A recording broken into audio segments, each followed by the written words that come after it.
ragazzi e benvenuti in questo nuovo video. L'altro giorno ero su YouTube a guardare qualche video quando poi mi sono imbattuto in un video di Poldo su un emoji del cavalluccio marino. Ora, se volete approfondire magari ve lo lascio in descrizione. Comunque, guardando quel video si parlava di emoji e io sono abbastanza grande da ricordare invece bene l'uso dell'emoticon ben prima delle attuali emoji. Nel video si accennava al fatto che con i primi protocolli di comunicazione digitale si sentiva l'esigenza di comunicare qualcosa di più oltre alle semplici parole. E provo a spiegarmi meglio.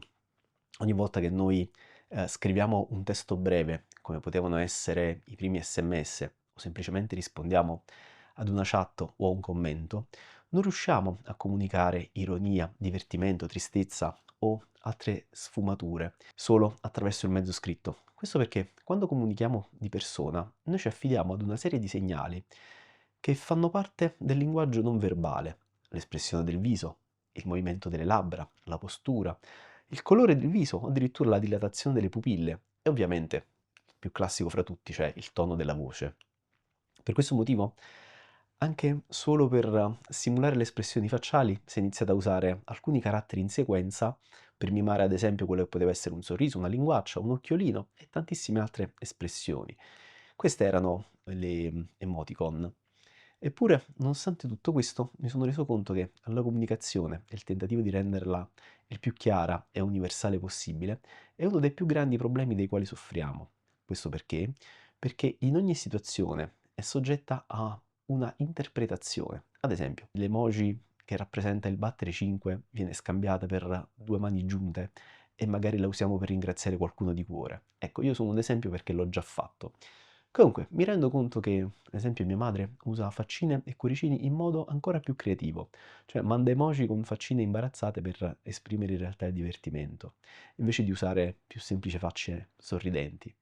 Semplicemente interpreta le faccine con un significato tutto suo. E se questo succede nel mondo dei messaggi, non è che nel dialogo di persona che siamo messi molto meglio, eh? Io, ad esempio, sono un pessimo comunicatore nella vita quotidiana. Spesso uso un tono ironico, anche quando in realtà non vorrei. E visto che ho l'abitudine costante di scherzare, a questo punto mi tocca ogni volta comunicare e specificare quando sto scherzando e quando sono serio, altrimenti non si capisce la differenza ed è un incredibile casino, ve lo posso garantire. E se pensiamo invece all'arte o lingue diverse, non è che vada meglio. Vi faccio un esempio. Se ascoltiamo ad esempio la Macarena senza leggere il testo, sembra una canzone molto divertente. Se andiamo invece a leggere solo il testo senza ascoltare la musica, ci rendiamo conto che in realtà è una storia piuttosto triste. Lo stesso vale ad esempio per Papa Ute di Stromae, che io ultimamente sento spessissimo in versione remix afro su TikTok, sotto video che col testo praticamente hanno ben poco a che fare. E invece può essere un testo molto devastante soprattutto per chi ha perso un padre. Ed è qui che arriva poi la riflessione che voglio fare oggi. Per quanto noi possiamo esprimerci attraverso l'arte, che possa essere creare dei video, fare foto, dipingere o danzare, e per quanto possiamo cercare di raccontare al meglio il nostro mondo interiore, non c'è da stupirsi se ogni tanto le persone vedono in quelle opere ciò che vogliono loro. Io chiamo questo effetto meccanismo filtro. Ognuno di noi fondamentalmente lo possiamo considerare come un filtro che costruisce il proprio mondo in modo unico. Noi riceviamo input esterni, le rielaboriamo attraverso i nostri sensi. Il cervello converte impulsi elettrochimici in qualcosa di personale e probabilmente irripetibile. Il mondo, ad esempio, visto da me senza occhiali, essendo io astigmatico, è già incredibilmente diverso, ad esempio, da quello che potrebbe vedere una persona daltonica, ovviamente. E il filtro non si limita semplicemente alla vista, anche il modo in cui noi elaboriamo le emozioni dipende da come siamo stati cresciuti, dai nostri genitori, dall'ambiente culturale che ci ha circondato, dalle amicizie che abbiamo avuto.